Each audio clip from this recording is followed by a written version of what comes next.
Korkuteli Er Meydanı'nda final müsabakası yapan baş pehlivanlarımıza şöyle kocaman alkış isterim.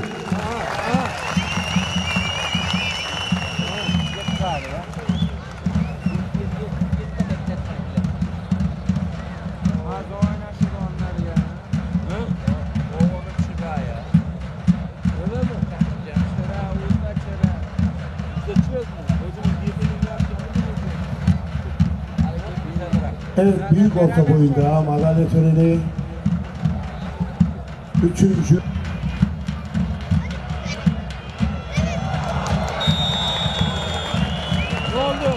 Baş pehlivanlık güreşlerinde Ali İhsan Batmaz galip.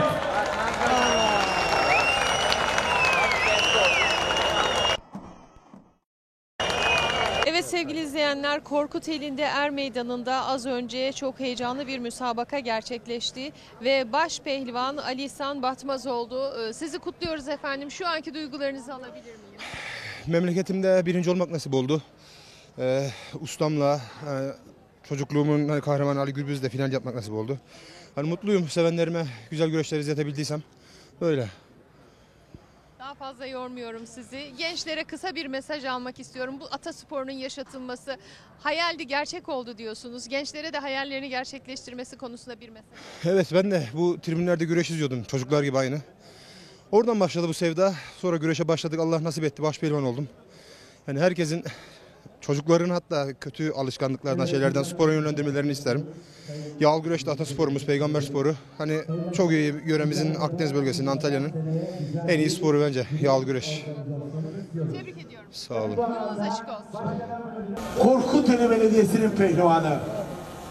2025 yılı tarihi Kırkpınar baş pehlivan üçüncüsü Ali İhsan Batmaz birinci.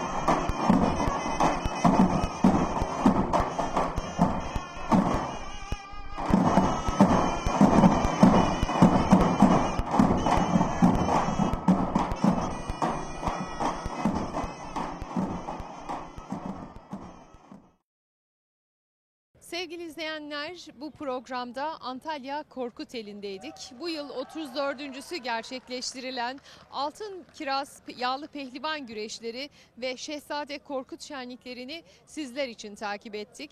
Çarşamba gününde yörük göçüyle başlayan bu güzel etkinlikler pazar günü şu saatlerde Yağlı Pehlivan güreşlerinin final müsabakasının yapılmasıyla son buldu. Ali İhsan Batmaz bu sene Korkuteli'nde yapılan bu güreşlerde baş pehlivan oldu. Kendisini tebrik ettik ve izleyiciler son ana kadar onları bu meydanda yalnız bırakmadılar. Bizler de Kültür Kervanı program ekibi olarak bu güzel ambiyansı sizlere iletmeye çalıştık. Bir başka programda tekrar sizlerle birlikte olmak umuduyla hoşça kalın.